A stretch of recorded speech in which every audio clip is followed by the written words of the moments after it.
کی آواز بلند ہوتی چلی جاتی ہے، اس آواز کا آغاز سفر کی ٹوپیوں سے ہوا۔ آمنے کے بعد صلی اللہ علیہ وسلم کی جب پہلی بڑی ہوئی یا مدثر اور حادثی فرمایا مدثر کا ایک معنی یہ ہے بکھرے ہوئے تلکوں کو اکٹھا کر کے نشے میں بنانا، منتشر تلکوں کو مجتمع کر کے آشیاں سازی کرنا، اس کو عربی میں مدثر کہتے ہیں۔ ہم دیہاتی کو سمجھ کرتے ہیں آشیاں میں سارے نشیمن کے تلکے ایک طرح کے ملتے ہیں، کمزور ضعیف مختلف۔ جب یہ سارے تلکے ملتے ہیں تو آشیاں بنتا ہے، پھر نسل نو کا آغاز ہوتا ہے۔ اس صدیوں قبل کی آواز ہے کہ امت کے لیے نشیمن بنائی ہے جس میں ہر نو کے تلکے موجود ہیں۔ اتحاد امت کانفرنس کئی جیتیں رکھتی ہے، کئی اس کے عنوان طے کیے جا سکتے ہیں، اس کی کئی سب ہیڈنگ بھی ہوتے ہیں۔ اتحاد سے کیا مراد ہے، مسلمان سے کیا مراد ہے، اتحاد امت مسلمان کے حوالے سے قرآن کیا کہتے ہیں، حدیث کیا کہتی ہے، آثار صحابہ کیا کہتے ہیں۔ اگر یہ خواب شرمندہ تعبیر ہو جائے تو مسلمانوں کو علمی، فکری، نظری، عملی، معاشی، سیاسی کیا مفادات مل سکتے ہیں، اور اگر یہ خواب شرمندہ تعبیر نہ ہو تو امت مسلمہ کو کن وادیوں میں، کن کھانیوں میں، کن دشت نبردیوں کا سامنا کرنا پڑ سکتی ہے، کتنے عنوانات طے ہو سکتے ہیں اور اس میں باقی رہ سکتے ہیں۔ اتحاد کے حوالے سے ایک عمومی غلطی یہ ہے کہ اتحاد کے لیے اختلاف نہ ہو، حالانکہ اتحاد اختلاف کے ہوتے ہوئے بھی ہو سکتا ہے۔ دنیا میں کبھی ایسا نہیں ہوا کہ اختلاف ہو اور اتحاد نہ ہو۔ اختلاف کو کرینوں کے ساتھ، شریکوں کے ساتھ، شعور کے ساتھ، دوسرے کی دلداری سے محفوظ کر کے اتحاد کی راہیں تلاش کی جا سکتی ہے۔ امہ کیا ہے؟ وہ شاداب روپوں سے بھرا ہوا ہرا بھرا درخت جس کے نیچے ہر وہ شخص بیٹھ سکے جس کی زبان لا الہ الا اللہ محمد رسول اللہ سے آگے۔ امت مسلمہ کا درخت اتنا وسیع ہے، اتنا گہرا ہے، اتنا شاداب ہے، اتنا بہار آشنا ہے، اس کے سائے کے نیچے امیر غریب کالا گورا پڑھی ان پڑھ عربی عربی فقیر محتاج سارے آ سکتے ہیں۔ اتحاد امت مسلمہ کے راستے کون سے کوئی گراں ہے، کون سے قابل عمل پہلو ہیں جن کو اختیار کر کے کیا جا سکتا ہے مستقل تک میرے کم نصیبی میں ان تقاریر کو سن سکا۔ یقیناً فاضل کو زبان علماء نے اہل نے اس حوالے سے بات کی ہوگی کہ اتحاد کے حوالے سے کون کون سے ایسے قابل عمل ایڈمی کے اپروچ راستے ہیں جس کو اختیار کیا جائے تو کام بن سکتا ہے۔ میں دو تین باتیں عرض کر دیتا ہوں تاریخ رحمانہ انداز میں اپنی تصحیح کی وجہ سے۔ سب سے پہلی بات کہ اتحاد امت ایک عبادت ہے، اور وہ عبادت ہے جس سے ہزارہ عبادتیں جنم لیتی ہیں، اور عبادت کے مطابق اسلام کا کانسیپٹ یہ ہے کہ عبادت ذات سے شروع ہو اور کائنات کی طرف سفر کرے۔ ایسا کبھی نہیں ہو سکتا کہ آگے اپنی ذات کو غفلت میں ڈال کر عبادت کے طرح کائنات میں پھیلائے اور ذات اس سے قابل ہو جائے۔ میری گزارش یہ ہے کہ ہر وہ شخص جو اتحاد امت مسلمہ کا قائل ہے اس کو اتحاد کے آغاز اپنی ذات سے کرنا چاہیے۔ ہمارے گرد و پیش کے کتنے بکھرے ہوئے رشتے ہیں جو اختلاف کی یا پھر قواعد کی ضمن ہیں جن سے تعلق توڑے ہوئے ہمارے سال ہر سال گزر چکے ہیں، اور ہم وہ منتقل مزاج لوگ ہیں کہ اپنی تعلقات کے انقطاع کی مدت کی وسعت کو فخر کے ساتھ بیان کریں۔ میرا 30 سال سے اس کے ساتھ بول جان نہیں ہے۔ جب یہ 30 سال کی طویل مدت کو دہرایا جاتا ہے تو یقین جانو اس کے اندر ایک نظامت نہیں ہوتی، کسی درجے کا تفاوت ہوتا ہے۔ اتحاد امت مسلمہ کا آغاز اپنی ذات سے کرتے ہوئے آگے کی طرف ہے۔ ہمارے گرد و پیش فوج کے نام پر، نیوی کے نام پر، پری کے نام پر، پہری کے نام پر ایک مضبوط پاک باز نوجوانوں کا گلدستہ ہے۔ ان کے ہاں بھی راؤ میٹیریل یہی سے جاتا ہے، لیکن ان کے ہاں سال کے بعد بھی کبھی اختلاف کی یا کبھی فرقہ والے کی گونج کری نہیں ہے، حالانکہ ان کے یہاں تمام مسالک ہوتے ہیں، تمام لوگ ہوتے ہیں، تمام آئی پی لیول ہوتے ہیں۔ سوال یہ ہے کہ کسی وطن عزیز میں ایک کیمپ میں ایک بیرک میں رہنے والے سال کے بعد ایک کینٹین، ایک کمانڈ، ایک موزن میں رہتے ہوئے اگر ان کے درمیان ایک عبادت کی فضا سال سے نظر آ سکتی ہے، وہ منظر پر بستی میں کیوں نہیں آ سکتا؟ اس کی بنیادی سبب یہ ہے، 2-3 سبب ہیں۔ ایک تو میں نے فوج کی شام میں دیکھا کسی مسجد کے اوپر مسجد کے نام کے ساتھ مسجد کے لوگ چڑھا نہیں کرتے، مجھے یہ باقیہ ملے گی اگر ہمارے سول سوسائٹی بھی اپنی مساجد میں مسجد کے نام کے ساتھ اپنے مذہب کی شناخت نہ رکھیں، یقین جائیں کسی درجے میں اتحاد کی اور اتفاق کی بارے نصیب چل سکتی ہے۔ دوسرا، ان کے ہاں خطیب کو طے ہوتا ہے کہ اتفاقی امور پہ بات کرنی ہے، اختلافی امور پہ بات نہیں کرنی۔ میں قرآن مجید کی ایک آیت پڑھ رہا تھا سورہ تحریم میں، اس میں قرآن مجید کو اللہ نے اسلام کو تشبیہ دی ہے درخت کے ساتھ۔ درخت کی زندگی میں دو چیزیں شاندار ہوتی ہیں، مضبوط تنا اور لچکدار شاخیں۔ اسلام کا تنا مضبوط ہونا چاہیے، شاخوں میں لچک ہونی چاہیے۔ اختلافی امور میں اگر یا تھوڑے مسائل میں اگر لچک نہیں ہوگی تو ہواؤں کا پریشر دائیں بائیں تب ہوتا ہے جب شاخوں میں لچک ہو۔ ہمارے یہاں کم نصیبی سے جو شاخیں تھیں ان کو تنا بنا دیں، اور شاخیں جب حرکت کرنا چھوڑ گئی تو اس کی قربانی پھر تنے کو لینی پڑی، اور جب تنا اکھڑا تو شاخوں کا وجود بھی قائم نہ رہا۔ اگر ایسا ہو سکے کہ ہمارے یہاں بھی اتفاقی امور پہ گفتگو ہو، ہمارے مسجد اور محراب کے وعظین بھی سال ہر سال اگر اتفاقی امور پہ گفتگو کرتے ہیں تو رجنی کی یہی بات نسیم اور یہ خوشگوار کے کہتے کہتے بہت کافی لپیٹ میں لے سکتے ہیں۔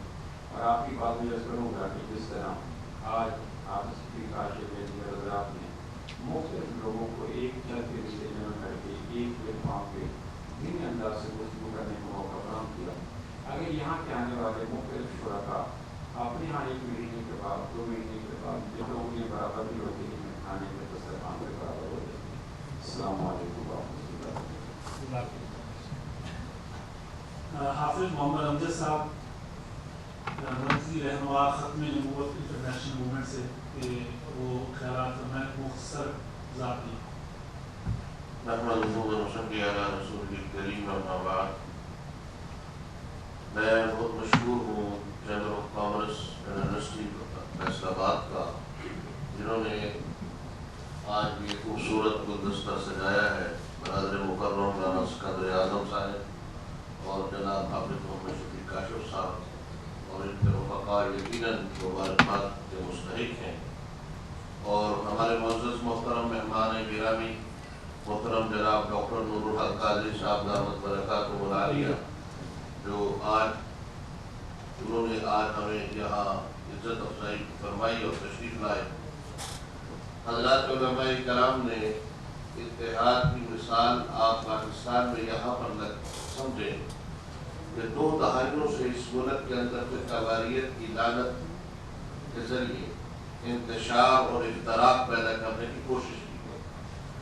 بین الاقوامی تناظر میں دیکھیں تو عراق اور شام اور یمن انہی حالات میں تباہ و برباد ہو چکے ہیں، لیکن پاکستان الحمدللہ آج بھی اسی اتحاد کی لڑی میں پرویا ہوا ہے، اور اس چھت کے نیچے تمام مسالک کے جید علماء کرام موجود ہیں۔ اور یکم محرم الحرام سے لے کر 10 محرم الحرام تک آپ کے سامنے یہ عظیم الشان اتحاد تھا کہ کراچی سے لے کر خیبر تک کہیں ایک پتا تک نہیں ٹوٹا، کسی مسلک کی بنیاد پر کوئی خون نہیں بہا، کہیں مسلک کی بنیاد پر تشدد نہیں ہوا۔ اس سے بڑی مثال پاکستان میں میرا خیال میں کہیں نہیں ملے گی آپ کو دنیا میں۔ اور فرقہ واریت کی لعنت نے شام کو عراق کو تباہ کر کے رکھ دیا ہے، اور الحمدللہ ہمارے ہاں 2 دہائیوں سے فرقہ واریت کے نام پر یہاں پر کوشش کی گئی کہ امت میں اختلاف اور پاکستان میں کے مختلف طبقات میں اختلاف پیدا کیا جائے، لیکن ہمارے اکابر، ہمارے علماء، ہمارے محراب و منبر نے ذمہ داری کا ثبوت دیا ہے۔ اور علماء جو ہے یہ اخلاقیات کا یا دینی رحم دلی کا یا مذہب کے اندر جو محبت اور پیار ہے اور آپس میں باہمی جو روابط ہیں تو گفتگو کر سکتے ہیں، اور عوام الناس کو اس پہ درس دے بھی رہے ہیں۔ قوت نافذہ حکومت کے پاس ہے۔ مجھے بڑی خوشی ہوئی کل ڈاکٹر نور الحق قادری صاحب کی یہ بات سن کر کہ انہوں نے مختلف جو ادارے ہیں ان کے ساتھ مل کر پاکستان میں جو ایسے عناصر ہیں جو امت میں انتشار پیدا کرنے کی کوشش کر رہے ہیں، بلا تفریق اس میں انہوں نے فیصلہ کیا ہے کہ ایسے عناصر کو حکومت گرفتار بھی کرے گی اور ان کے خلاف تعلیمی کارروائی بھی عمل میں لائی جا رہی ہے، جو ایک خوش آئند بات ہے۔ علماء کا طبقہ جو ہے یہاں پر فیصل آباد میں الحمدللہ بین المسالک ہو یا بین المذاہب ہو، ہمارے ہاں یہاں کمیٹیاں بنی ہوئی ہیں اور یہ جو آپ کے ساتھ علماء مولانا یوسف انور صاحب ہیں، شہزادہ زاہد محمود قاسم صاحب ہیں، عامر شفیق کاشف صاحب ہیں، عظیم رندھاوا صاحب بیٹھے ہیں ہمارے ساتھ، مفتی صاحب بیٹھے ہیں، یہ باقاعدہ ایک مہینے میں ایک نشست ہوتی ہے بین المسالک پر. پیر فیض رسول قاری صاحب تشریف نہیں لا سکے، وہ اور شیعہ حضرات کے جو یہاں کے شیعہ علماء کونسل ہے، وحدت المسلمین ہے، یہ مسلک دیوبند اہل حدیث بریلوی، یہ باقاعدہ ایک مہینے میں ایک میٹنگ مولانا یوسف انور صاحب کی سرپرستی میں یہ ہو رہی ہے. اور بین المسالک جہاں پر ہمیں نظر آتا ہے ہم مل کر وہاں پر بیٹھ کر فیصلہ کرتے ہیں. اور آپ کو سن کر خوشی ہوگی، ایک مسجد کا مسئلہ ڈپٹی کمشنر کے پاس جاتا ہے کہ یہ مسجد کی رجسٹری علماء اہل سنت بریلوی کے نام ہے، اور یہ یہاں پر مسجد کی جو انتظامیہ اور دوسرے لوگ ہیں وہ مسلک اہل حدیث کے لوگ ہیں. ڈپٹی کمشنر صاحب نے وہ مسئلہ ہمارے علماء کے پاس بھیجا. یہ دو حضرات آپ کے دائیں بائیں بیٹھے ہیں، ان حضرات نے میری ڈیوٹی لگائی. ہم نے باہمی بیٹھ کر پیر فیض رسول قادری صاحب نے فرمایا کہ مسجد ہم علماء اہل حدیث کو ہدیہ کرتے ہیں، ہماری ہی مسجد ہے. تو اس طرح کی مثالیں علماء قائم کر رہے ہیں اور انشاءاللہ آگے بھی قائم کرتے رہیں گے. اتحاد برداشت کا نام ہے، اتحاد دل کو کھلے کرنے کا نام ہے، اتحاد محبت اور دوسرے کے جو مذہب اور مسلک کی اقدار ہیں ان کے عزت اور احترام کا نام ہے. ہم انشاءاللہ حکومت پاکستان اور عوام الناس کے ساتھ اتحاد قائم کرنے کی پوری کوشش کریں گے. اور آپ کا آنا اہلاً و سہلاً مرحبا. اور ہم آپ کو ایک مرتبہ پھر وفاقی کابینہ میں پاکستان کے 22 کروڑ عوام کی طرف سے آپ نے جو ختم نبوت پر سٹینڈ لیا، یہ پورا ہاؤس میں یہ چاہوں گا ایک مرتبہ کلیپنگ کے ذریعے ڈاکٹر صاحب کو خراج تحسین پیش کریں، جنہوں نے بین الاقوامی دباؤ کے باوجود کابینہ میں ختم نبوت کے لیے آواز اٹھائی. اللہ تعالیٰ ہم سب کو اس کاوش میں ان کی بھرپور معاونت کرنے کی توفیق عطا فرمائے اور ان کو خراج تحسین پیش فرمائے. وما علینا الا البلاغ المبین. میں ملتمس ہوں جناب صاحبزادہ ظاہر محمود قاسمی، مرکزی چیئرمین علماء پاکستان، مجلس علماء پاکستان کے وہ اپنے خیالات کا اعلان کریں. نحمده ونصلي على رسوله الكريم اما بعد فاعوذ بالله من الشيطان الرجيم بسم الله الرحمن الرحيم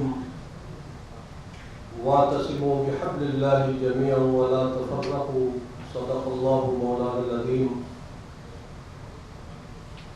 آج کی تقریب کے مہمان خصوصی جناب ڈاکٹر پیر نور الحق قادری صاحب، وفاقی وزیر مذہبی امور حکومت پاکستان، اور جناب رانا اسکندر اعظم صاحب اور ممبران ایگزیکٹو کمیٹی جناب اسلم گلو صاحب، حاجی عابد صاحب، ملک عبد القیوم صاحب، اور میرے دائیں اور بائیں اور اسٹیج پر تشریف فرما قائدین ملت. آج آپ کے ہاں چیمبر میں ایک وزیر بھی آئے ہیں اور ایک پیر بھی آئے ہیں. وزیر کا آنا جاہ و جلال کے لیے، باطن قوتوں کے لیے میسج ہے کہ ہم سب ایک سٹیج پر جمع ہے، تمہاری سازش جو محرم میں کی تھی ہم نے ناکام بنا دی. اور پیر کا آنا خیر کا ذریعہ بھی ہوتا ہے اور برکت کا ذریعہ بھی ہوتا ہے.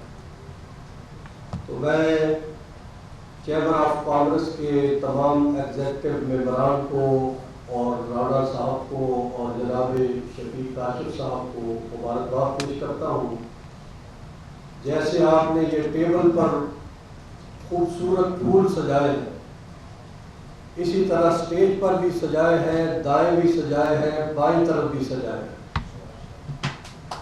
اور انشاءاللہ العزیز اس گلدستے کی خوشبو جو فیصلہ باد سے یہ پورے ملک میں پھیلے گی، تو میں نے جو قرآن کریم کی آیت کریمہ تلاوت کی ہے وَاعْتَصِمُوا بِحَبْلِ اللَّهِ جَمِيعًا وَلَا تَفَرَّقُوا، تو میں یہ سمجھتا ہوں کہ اللہ کی رسی کو مضبوطی سے پکڑنا اس کی عملی تفسیر اور عملی نمونہ یا صحابہ تھے یا اہل بیت تھے. آپ دیکھیں ذی الحج کا مہینہ گزرا ہے، یہ قربانی کا مہینہ تھا. محرم کا مہینہ یہ قربانی کا مہینہ ہے. اور ذی الحج میں حضرت عثمان غنی رضی اللہ تعالیٰ عنہ انہوں نے جام شہادت نوش کیا، مگر مدینہ الرسول میں قتل و قتال کو برداشت نہیں کیا.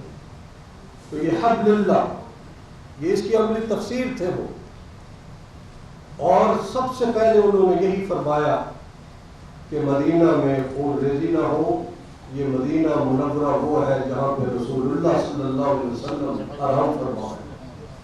ادب رسول تھا، احترام رسول تھا. حبل اللہ کی عملی نمونہ اور تفسیر بنے. اور اسی طرح کربلا کے اندر بھی نواس رسول حضرت سیدنا حسین بن علی رضی اللہ تعالیٰ عنہ جام شہادت نوش کر گئے، مگر انہوں نے بھی نماز پڑھی اور سجدوں کی تکبیر کی. کون سے سجدے؟ جو یکم محرم کو جس نماز کا آغاز سیدنا فاروق اعظم رضی اللہ تعالیٰ عنہ نے فرمایا تھا. تو جب قاتل نے حملہ کیا تو حضرت عمر رضی اللہ تعالیٰ عنہ نے فوراً حضرت عبد الرحمن کو بلا کر مصلی پہ کھڑا کر دیا کہ آپ مصلی پہ کھڑے ہو جائیں تاکہ جس نماز کا آغاز کیا ہے اس نماز کو ہم مکمل کر لیں. تو بحبل اللہ، یہ حبل اللہ جو رسی ہے، اس کو مضبوطی سے اگر پکڑا تھا تو خلفائے راشد نے پکڑا تھا، صحابہ نے پکڑا تھا، اہل بیت نے پکڑا تھا. تو آج علماء کرام ہم سب اس بات کا عہد کریں کہ ہم نے اس ملک میں اتحاد، مذہبی ہم آہنگی کو فروغ دینا ہے. تو محترم وزیر صاحب، فیصل آباد کے یہ تاجر، فیصل آباد کے یہ علماء، یہ ایک ایسے تاریخی اپنی ایک تاریخ رکھتے ہیں کہ فیصل آباد کے اندر 6 محرم کو اور 7 محرم کو ایک جلسہ ہوتا تھا. جب سے پاکستان بنا ہے تو شیعہ حضرات کی طرف سے مہدی کا جلوس 7ویں کا ہوتا تھا، اور ہمارے بڑوں کا جلسہ کارخانہ بازار میں 7ویں تاریخ کو ہوتا تھا. تو جب 90 کی دہائی میں قتل و قتال عروج پر تھا تو اس وقت ہمارے بڑوں نے، اور یہ جو تاجر حضرات یہاں پہ تشریف فرما ہے، ان سب حضرات نے مل اتفاق کے لیے اور اتحاد کے لیے، تو جہاں شہر کے اندر علماء کا کردار ہے امن کے لیے، وہاں پر ان تاجروں کا بھی کردار ہے امن کے لیے. ہم یہ دیکھتے ہیں کہ محرم میں یکم سے لے کر 10 تاریخ تک کسی کا بھی جلسہ ہو، یہ تاجر حضرات سخاوت کے دروازے کھول دیتے ہیں. یہ نہیں دیکھتے کہ بریلوی کا جلسہ ہے، اہل حدیث کا ہے، اہل تشیع کا ہے، بلکہ یہ 10 محرم کو خود یہ تاجر حضرات خود کھانا تقسیم کرتے ہیں. تو الحمدللہ مذہبی ہم آہنگی علماء نے بھی برقرار رکھی ہوئی ہے، تاجروں نے بھی برقرار رکھی ہوئی ہے. تو ملک کی موجودہ صورتحال میں اتحاد اور اتفاق کی کوششیں کرنا، اور اس کے لیے آج کا یہ عملی اقدام، اس پر میں یہاں سے آپ کی وزارت کو مبارکباد بھی پیش کرتا ہوں، یقین دہانی بھی کراتا ہوں، اور آپ کو خراج تحسین اس بات میں پیش کرتا ہوں کہ جب قربانی کا موقع آیا تو بعض لوگوں نے یہ کہا کہ آن لائن قربانی کی جائے. اس وقت بھی پیر نور الحق قادری صاحب نے میدان میں آ کر چاروں صوبوں سے علماء کو آن لائن اجلاس میں شریک کر کے دنیا کو یہ پیغام دیا کہ قربانی ہم اسی طرح کریں گے جس طرح حضرت ابراہیم علیہ السلام نے کی تھی یا حضرت محمد رسول اللہ صلی اللہ علیہ وسلم. اسی طرح رمضان کے موقع پر بھی کورونا وائرس کی اس وقت وبا پوری دنیا، پورا عالم اس کی لپیٹ میں تھا. اس وقت بھی پاکستان میں، کیونکہ میں ان ایام میں برطانیہ میں تھا، مساجد بند، تمام مذاہب کے اسلامی دنیا میں صرف پاکستان کھلا تھا. پورے دنیا میں تمام عبادت خانے، تمام مذاہب کے بند ہو چکے تھے، مگر میں مبارکباد پیش کرتا ہوں کہ پاکستان کی مساجد کھلی رہی تھی. اس میں بھی بھرپور کلیپنگ ہونی چاہیے. میں جناب پیر نور الحق قادری صاحب کو خراج تحسین پیش کرتا ہوں کہ انہوں نے حکومت اور مذہبی طبقات اور امت مسلمہ اور مسلمانوں اور حکومت کے درمیان ایک پل کا کردار ادا کیا. تو محترم پیر صاحب میرا تعلق اس خاندان سے ہے. ملی یکجہتی کونسل جب بنی تو وہ بنانے میں حضرت مولانا سمیع اللہ شہید تھے. اس کو بنانے میں میرے والد محترم مولانا محمد ضیاء القاسمی رحمۃ اللہ علیہ تھے. اس کو بنانے میں قاضی حسین احمد رحمۃ اللہ علیہ تھے. اس کو بنانے میں علامہ ساجد علی نقوی صاحب تھے. اس کو بنانے میں پروفیسر علامہ ساجد میر صاحب تھے. تمام مکاتب فکر نے 1995 میں بیٹھ کر ایک تاریخی 17 نکاتی ضابطہ اخلاق مرتب کیا تھا. اور اس کے بعد 3 سال سے پیغام پاکستان قومی بیانیہ جو کہ مرتب ہوا، سب سے پہلے اس کے اندر 40 ارکان شامل تھے.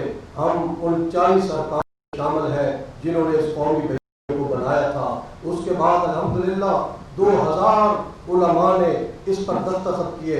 میں آپ حضرات کو چیمبر آف کانگریس کے اس اجلاس میں خوشخبری سنانا چاہتا ہوں کہ اس متفقہ قومی بیانیے کے اوپر اب الحمدللہ 6000 علماء کے دستخط ہو چکے ہیں. امام کعبہ اس کو تائید کر چکے ہیں اور مصر کے مفتی اعظم نے بھی اس کی تائید کر دی ہے. اور ہمسایہ ممالک کے علماء یہ خواہش رکھتے ہیں کہ جس طرح پاکستان میں پیغام پاکستان بنا، اے کاش ہم بھی اس طرح پیغام پاکستان کی طرح متفقہ قومی بیانیہ اپنی قوم کو اور عوام کو دے سکیں. تو آج کے ان حالات میں مذہبی ہم آہنگی کے حوالے سے ایک بات ضروری کرنا چاہتا ہوں. 1 سے لے کر 10 محرم تک الحمدللہ پورے ملک میں کہیں بھی قتل و قتال نہیں ہوئی. اور شیعہ اور سنی یہ اختلافات آج سے نہیں ہے، 1400 سال سے چلے آ رہے ہیں. ہمارے بزرگوں نے یہ فیصلہ کیا تھا اختلافات ایک جگہ پر ہے اور فسادات دوسری چیز کا نام ہے. ہم نے فسادات کو بھی روکنا ہے، ہم نے اختلافات کو بھی روکنا ہے. یہ تبھی روک سکتے ہیں کہ جہاں بھی وائلیشن ہو. صحابہ ان کے بغیر بھی ہم ادھورے ہیں، اہل بیت کے بغیر بھی ہم ادھورے ہیں. ہم خلیفہ اول، خلیفہ دوم، سوم، چہارم اور اہل بیت سب کو ماننے والے ہیں. سبھی ہمارے ایمان کا حصہ ہے. ہم نواسہ رسول کو بھی خراج تحسین پیش کرنا ایمان کا حصہ سمجھتے ہیں اور اصحاب رسول کو بھی خراج تحسین پیش کرنا ایمان کا حصہ سمجھتے ہیں. تو اس وقت ضرورت اس بات کی ہے کہ جو سوشل میڈیا اکاؤنٹس جن کو بیرونی دنیا چلا رہی ہے ان کو فی الفور روکا جائے. جتنے بھی پاکستان میں سوشل میڈیا اکاؤنٹس ہیں ان پر نظر رکھنی چاہیے. ہمارے ریاستی اداروں کو نظر رکھنی چاہیے. اور اسی طرح ہم علماء سے بھی، تمام مکاتب فکر سے بھی اپیل کرتے ہیں جہاں آپ سمجھیں کہ وائلیشن ہو رہی ہے قانون کو ہاتھ میں مت لیں بلکہ ریاستی اداروں کو، حکومت کو اطلاع کریں اور ان کے خلاف قانونی کارروائی کروائی جائے. اس ملک کے اندر قانون موجود ہے، ضابطہ اخلاق موجود ہے، آئین موجود ہے، پیغام موجود ہے، ملی یکجہتی کونسل کا ضابطہ اخلاق موجود ہے. تو اس کی روشنی میں ہمیں آگے بڑھنا ہوگا. اور آخری میرا یہ مطالبہ ہے کہ پیغام پاکستان متفقہ قومی بیانیہ جس کے اوپر 6000 کے قریب علماء کے دستخط ہو چکے ہیں، اس کو آئینی شکل دی جائے، قومی اسمبلی میں لایا جائے، آئینی شکل دی جائے. اس کے اندر نبی کی ختم نبوت بھی ہے، نبی کی رسالت بھی ہے، صحابہ کی عظمت بھی ہے اور اہل بیت کی عظمت بھی ہے، اولیاء اللہ اور ائمہ ان سب کی عزت اور غربت کی بات بھی ہے اور اس کے لیے جرم کی سفارش بھی ہے.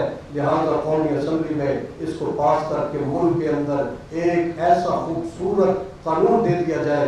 آج پنجاب اسمبلی میں بھی بات ہوتی ہے، سندھ کے اندر بھی بات ہوتی ہے، لیکن ہم یہ چاہیں گے کہ یہ جو مقدس ہستیاں ہیں یہ صرف سندھ تک محدود نہیں ہے، پنجاب تک محدود نہیں ہے، بلکہ عوام تک بھی محدود ہے، عوام تک ہے. اور پاکستان وفاقی سطح پر ایسا قانون لایا جائے. اور اس کے ساتھ ساتھ ناروے میں اور سویڈن میں جو اب تازہ گستاخی ہوئی ہے آج کے اس ہاؤس میں، ہم اس کی بھی مذمت کرتے ہیں. تمام مقدس کتابیں، مقدس ہستیاں، ان کا احترام لازم اور ملزوم ہے. اور یہ اقوام متحدہ، OIC، دیگر اقوام عالم کے سامنے اس مسئلے کو رکھیں تاکہ یہ گستاخی کا عمل جو ہے اس کو روکا جا سکے. وآخر دعوانا الحمدللہ.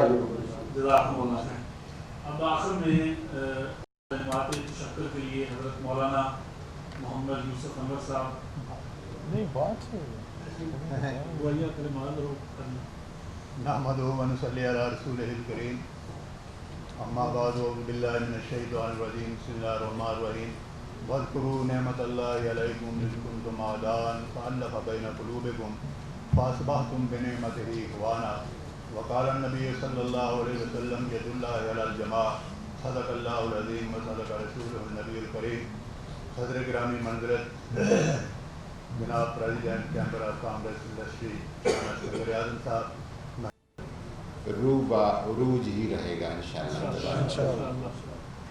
ایک فیصل آباد کے لوگوں کا جیسے بتایا گیا، حج و عمرہ کے ساتھ جو حرمین شریفین کے ساتھ آپ اس شہر کے واسیوں کی جو عقیدت ہے اور محبت ہے، اور اس کا اندازہ یہ ہے کہ مکہ مکرمہ، مدینہ منورہ، ہر گلی پہ ایک ہوٹل بنا ہے فیصل آباد روڈ کے نام سے۔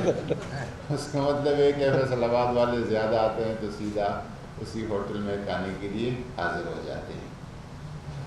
اور دوسری جو بات ہے وہ یہ ہے کہ اس شہر نے جس شہر یا گاؤں یا قصبہ یا مکان میں اللہ کے نام پر دینے کا کام ہو، وہ کبھی خوارزار نہیں ہوتے وہ لوگ۔ یہ فیصل آباد میں یہ بھی ایک بہت مثالی بات ہے جو کہ ہر موقع پہ دیکھی گئی ہے۔ اور پھر تیسری بات جس کی طرف میں اشارہ کرنا ضروری سمجھتا ہوں، یہاں آپ کے علماء ہیں، دینی مدارس ہیں، اور یہ جہاں اللہ کا کلام پڑھا جاتا ہے اور راتوں کو لوگ اٹھتے ہیں، دعائیں کرتے ہیں، اس کا اللہ تبارک و تعالیٰ ایک برکت دیتا ہے۔ تو میں اس موقع پہ تاجر برادری سے گزارش کروں گا کہ یہ مدارس، یہ مساجد، جتنا زیادہ آپ اس میں خرچ کریں گے اور دیں گے، مولا اتنا ہی زیادہ میں اپنی گفتگو کو طول نہیں دینا چاہتا۔ مجھے تو بتایا گیا تھا کہ 2 پروگرام ہیں، ایک چیمبر آف کامرس کا ہے، پھر اتحاد امت کے حوالے سے، لیکن میں 2 حصوں میں دونوں کی بات کروں گا۔ لیکن علماء کا مقام اور رتبہ بلند ہے تو میں پہلے اتحاد امت کی بات کروں گا۔ کچھ عرصہ سے اس ملک میں بطور خاص پچھلے 6-7 مہینے سے، جب سے یہ سوشل میڈیا کا، جب لوگ کاروبار بھی بند ہو گئے، دفاتر بھی بند ہو گئے، اسکول کالجز اور مدرسے بھی بند ہو گئے، لوگ گھروں پہ معصور ہو گئے، اور شغل مشغلے کا جو ذریعہ تھا وہ سوشل میڈیا اور فیس بک اور واٹس ایپ اور یہ چیزیں رہیں۔ اس دوران یہ فرقہ وارانہ تنفر پھیلانے والے جو مواد تھے وہ بہت زیادہ پھیل گئے معاشرے میں، اور اس کی اشاعت بہت زیادہ ہو گئی تھرو سوشل میڈیا۔ اور یہ بالکل یعنی ایک کلی حقیقت ہے کہ اس کے پیچھے اسلام دشمن عناصر کار فرما ہے۔ اس کی ایک مثال میں دیتا ہوں، اور وہ ایک حقیقی واقعہ ہے جو اس کا میں ہر جگہ ذکر کرتا ہوں کہ موساد اسرائیلی ایجنسی ہے، اور اس کی خاتون اسرائیلی یہودی خاتون جو کہ عربی فرفر وہ بولتی ہے اور لکھتی ہے، وہ اپنا نام رکھتی ہے عائشہ، فرضی نام عائشہ رکھتی ہے، اور جب آفس سے گھر پہ پہنچتی ہے تو وہ سوشل میڈیا ایکٹیوسٹ ہے، وہ ایک اپنا بلاگر ہے، اپنا ایک سوشل میڈیا کا پیج چلاتی ہے، ایک ویب سائٹ چلاتی ہے۔ وہ وہاں پہ عائشہ کے نام سے وہ اسرائیلی خاتون بیٹھ جاتی ہے اور کے بارے میں لکھتی ہے جو کچھ اس کے نفرت انگیز جو مواد اس کے ذہن میں آتا ہے وہ لکھتی ہیں، اور وہ فوراً اردن میں، شام میں، مصر میں، عراق میں، کویت میں، قطر میں، سعودیہ میں وہ پہنچ جاتی ہے، اگلے 1 منٹ میں پہنچ جاتی ہے۔ اور وہ جو سنی بیٹھے ہوتے ہیں وہ اسے اسلام اور سنیت کی خدمت سمجھ کر آگے پھیلاتے ہیں بلا سوچے سمجھے، اور وہ ایک خاتون ایک رات میں نفرت کا وہ پیغام کروڑوں لوگوں تک وہ پہنچا دیتی ہے۔ اسی طرح یہ ایک خاتون نہیں ہے، اس طرح کے ہزاروں لوگ ہیں، لاکھوں لوگ ہیں جو کہ تل ابیب اور دلی اور ممبئی میں بیٹھے ہیں، جو کہ پاکستان کو تباہ کرنے کا سوچ رہے ہیں، عالم اسلام کو تباہ کرنے کا سوچ رہے ہیں، اور اس میں ہم پھر اپنے مسلک اور عقیدے کا دفاع سمجھ کے، دیوبندی اپنے فکر کا دفاع سمجھ کے، اہل حدیث اپنے فکر کا دفاع سمجھ کے، شیعہ اپنے فکر کا دفاع سمجھ کے اس کو پلاتے رہتے ہیں، اور اس آگ میں پھر جو بسم جاتا ہے اور جو جل جاتا ہے وہ امت کا، حضور نبی کریم صلی اللہ علیہ وسلم کا ایک معصوم انوسنٹ شہری جو ہے وہ اس کا شکار بن جاتا ہے۔ اس میں ہمیں اپنا کردار ادا کرنا ہے۔ گزشتہ تقریباً جون کے اختتام سے لے کر میں اب تک مسلسل علماء کرام کے ساتھ، اور یہ جو ابھی مہم ہے یہ بعد محرم کا ہے، محرم سے پہلے کا ہمارے تقریباً 13-14 میٹنگز اور کانفرنسز اس حوالے سے مختلف شہروں میں ہو چکے ہیں۔ اس میں ہماری جو اپیل ہے علماء کرام سے بھی ہے، چونکہ وارثان منبر و محراب کا اس میں سب سے اہم کردار ہے، میڈیا کے تمام عناصر سے بھی ہے، لکھاریوں اور مصنفین اور کالم نگاروں سے بھی ہے، اور تاجر برادری بھی اس حوالے سے جو اپنا کردار ادا کر سکتی ہے وہ اپنا کردار ادا کرے، اور اس ملک کو، پاکستان کو بطور خاص ٹارگٹ بنایا گیا ہے کہ اس کو تباہ کیا جائے خدا نخواستہ، برباد کیا جائے خدا نخواستہ، اور جو صورتحال یمن، شام، عراق ان ممالک کا ہے وہ کہیں پہ سنی شیعہ ہے، کہیں پہ صوفی سلفی ہے، ان اختلافات کی وجہ سے ایک آگ لگی ہوئی ہے اور وہ ممالک تباہ و برباد ہو گئے۔ تو اس حوالے سے ہمیں اپنا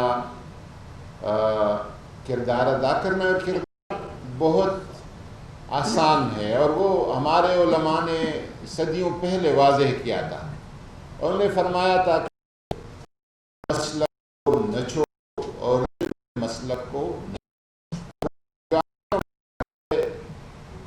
آپ کو مسلک سے ملتا ہے، آپ کے گرد پیش سے ملتا ہے، جس سبق پڑھا ہے، قرآن پڑھا ہے اس سے ملتا ہے، جس گھر میں آپ نے آنکھ کھولی ہے ادھر سے ملتا ہے، آپ کے گرد پیش کے جو دوست احباب ہے وہاں سے ملتا ہے۔ مسلک کو اپنانا یہ کوئی عیب کی بات نہیں ہے۔ اگر میں یہ کہوں کہ میرا کوئی مسلک نہیں ہے تو یہ غلط ہوگا۔ میرا ایک مسلک ہے، میرا ایک سوچ ہے، ایک فکر ہے، وہ میرے شعور سے پہلے لاشعور کے مرتبے پہ میرے ذہن اور دل اور فکر پہ، ہوش و حواس پہ وہ محفوظ ہے، لیکن اور وہ میرا ایمان ہے کہ میں اسی فکر اور سوچ کے ساتھ قبر میں اتارا جاؤں گا انشاءاللہ تعالی۔ لیکن اگر میں اس کو کسی اور پہ مسلط کروں اور کہوں کہ جو میرا ہے وہ آپ کا بھی ہونا چاہیے، یہ غلط ہے۔ اگر اس کو میں اس کے ذریعے سے جو اس کو نہیں مانتا، اس سوچ کو، اس فکر کو، اس خیال کو، میں کہوں کہ وہ کافر ہے، وہ دین خارج ہے، وہ مرتد ہے، وہ واجب القتل ہے، یہ بات پھر غلط ہے۔ کئی سال پہلے سعودی عرب میں ایک کانفرنس ہوئی تھی، اور کانفرنس کے اختتامی جو اعلامیہ تھا اس میں کہا گیا کہ 4 فقہ ہے اہل سنت کے، حنفی، شافعی، مالکی، حنبلی، جعفری اثنا عشری کہتے ہیں 5، عبادی جس کو فقہ عبادی فالو کرتے ہیں عمان کے لوگ وہ ہیں، زیدی جو کہ یمن اور مصر اور دیگر علاقوں میں موجود ہے وہ ہے، اور ظاہری جو کہ ابن